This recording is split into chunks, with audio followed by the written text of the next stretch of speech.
आपण पाहणार आहोत न्यूज टॉप 9। सुरुवातीला बघूयात राजकीय बातम्या। सोनम वांगचुक यांच्या समर्थनार्थ उद्धव ठाकरे यांचा छत्रपती शिवाजी महाराज पार्कमध्ये आज दुपारी 4 वाजता आंदोलन। मीनाताई ठाकरे पुतळ्याजवळ ठाकरेंच्या शिवसेनेचं आंदोलन। सोनम वांगचुक यांना जंतर मंतरवरून हटवणं चुकीचं आहे। असत्य आणि हिंसा हीच सरकारची मूळ तत्व आहेत। राहुल गांधींची प्रतिक्रिया। पेपरफुटी, शिक्षणाचा वाढता खर्च हे गंभीर मुद्दे आहेत। राहुल गांधींचं वक्तव्य। सोनम वांगचुक यांना पोलिसांनी ताब्यात घेताच अभिजित दिपके यांचं आमरण उपोषण सुरू। 20 जुलैचा संसदेवरील मोर्चा सुद्धा निघणार। जंतर मंतरवर दिपकेंना अश्रू अनावर। संसदेच्या पावसाळी अधिवेशनाला उद्यापासून सुरुवात। अधिवेशनाच्या पार्श्वभूमीवरती सर्वपक्षीय बैठक होण्याची शक्यता आहे। महिला विधेयकासह अनेक महत्त्वाच्या विषयांवर चर्चा होणार। शिवसेनेच्या 6 फुटीर खासदारांच्या विलीनीकरणाला लोकसभा अध्यक्षांची मंजुरी। शिवसेनेच्या 6 बंडखोर खासदारांबाबत लोकसभा सचिवालयाचा मोठा निर्णय। ठाकरेंच्या शिवसेनेनं आत्मचिंतन करावं। सर्वसामान्य जनतेला न्याय देण्यासाठी 6 खासदार आमच्यासोबत आल्यात। एकनाथ शिंदेंची ठाकरेंच्या सेनेवर टीका।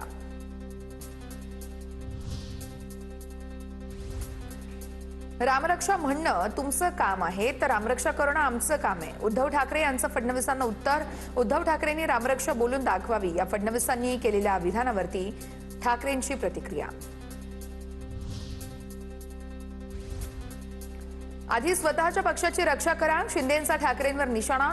जो रामाचा नाही तो कामाचा नाही हे ठाकरेंना कळलेलं आहे। ठाकरेंच्या रामरक्षा पठण आंदोलनावरती शिंदेंची टीका। जय पवारांनी पुणे पिंपरी चिंचवडमधील राष्ट्रवादीच्या नगरसेवकांची बैठक घेतली। विकास कामांचे प्रलंबित प्रश्न आणि पक्षाच्या संघटनात्मक वाढीवर देखील बैठकीमध्ये चर्चा।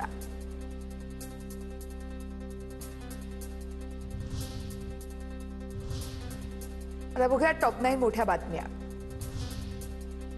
पुण्याच्या भोर नगर परिषदेत भाजप आणि राष्ट्रवादीचा वाद चिघळला। प्रशासनाकडून नगराध्यक्ष, उपनगराध्यक्ष आणि नगरसेवकांची केबिन सील करण्यात आली। केबिनमध्ये नव्यानं केलेल्या फर्निचरसाठी परवानगी न घेतल्यानं घमासान। चौकशीनंतरच केबिनचे सील काढण्यात येईल, मुख्याधिकाऱ्यांची माहिती।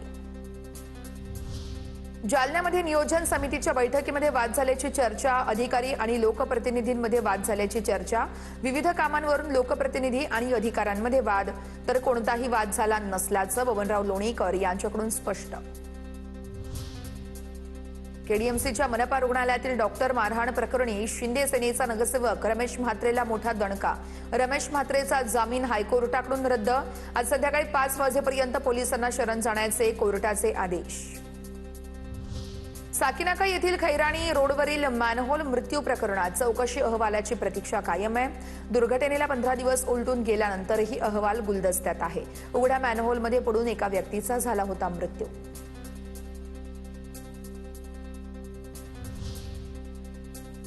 मुंबईच्या मानखुर्द इमारत दुर्घटना प्रकरणामध्ये अटक। बेकायदा कंत्राटदाराचा जामीन अर्ज फेटाळलेला आहे। मानखुर्दमध्ये 4 मजली बेकायदा इमारत कोसळून 6 जणांचा मृत्यू झाला होता आणि यामध्ये कंत्राटदार अब्दुल इद्रिस याला अटक करण्यात आलेली आहे। मुंबईमध्ये गेल्या महिनाभरात 900हून अधिक झाडं पडल्याच्या घटना, तर 1200हून अधिक फांद्या तुटून पडल्यात।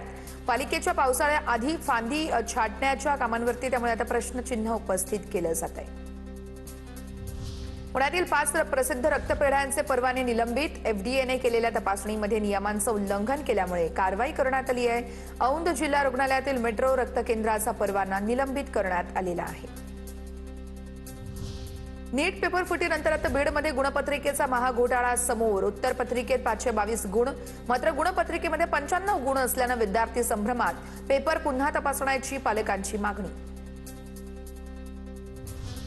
इराणने जॉर्डनमध्ये केलेल्या क्षेपणास्त्र हल्ल्यात अमेरिकेचे 2 सैनिक ठार, तर 1 सैनिक बेपत्ता। प्रत्युत्तरादाखल अमेरिकेच्या सेंट्रल कमांडकडून इराणमध्ये एअर स्ट्राईक करण्यात आला। जॉर्डनमधील हल्ल्यात इराणच्या इस्लामिक रिव्होल्यूशनरी गार्ड कॉर्प्सचा हात होता, असा अमेरिकेचा दावा आहे।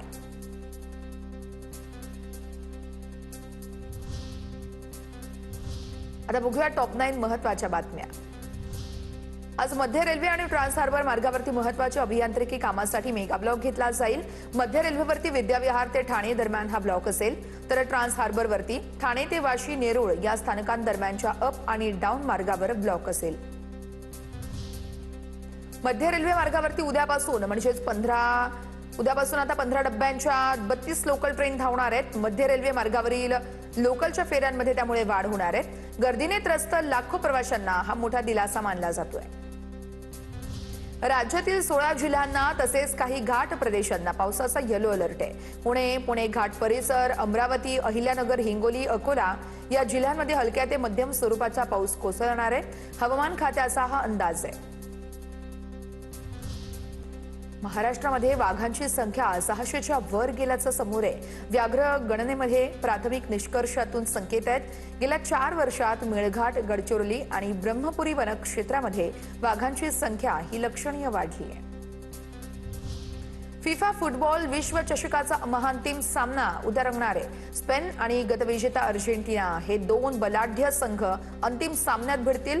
न्यूयॉर्कमधील मेटलाईफ स्टेडियम या ठिकाणी हा सामना खेळवला जाणार आहे। जम्मू काश्मीरच्या राजौरी शहरामध्ये मुसळधार पाऊस आणि त्यानंतर आलेल्या पुरानं मोठं नुकसान। 2 घरं कोसळली असून बेला बसस्थानक परिसरातील अनेक वाहनं पुराच्या पाण्यात वाहून गेली आहेत। अनेक घरांमध्ये पाणी शिरल्यानं नागरिकांचे मोठे आर्थिक नुकसान झालेलं आहे। हिमाचल प्रदेशच्या किन्नौरमध्ये भूस्खलन झालं। 100 फुटी लोखंडी पूल पुराच्या पाण्यात बुडाला। पुराच्या पाण्यामुळे अनेक गावांचा संपर्क तुटला, त्यामुळे नदीकाठच्या मालमत्तांचं, शेतीचंही मोठं नुकसान।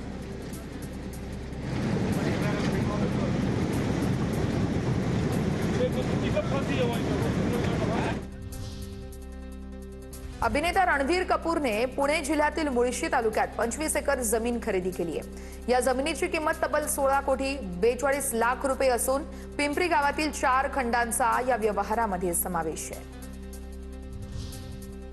डॉक्टर कुमार सप्तर्षी यांचं पुण्यामध्ये निधन झालेलं आहे। कुमार सप्तर्षी ज्येष्ठ समाजवादी विचारवंत, गांधीवादी कार्यकर्ते आणि युवक क्रांती दलाचे संस्थापक होते। 85व्या वर्षी त्यांनी अखेरचा श्वास घेतलेला आहे।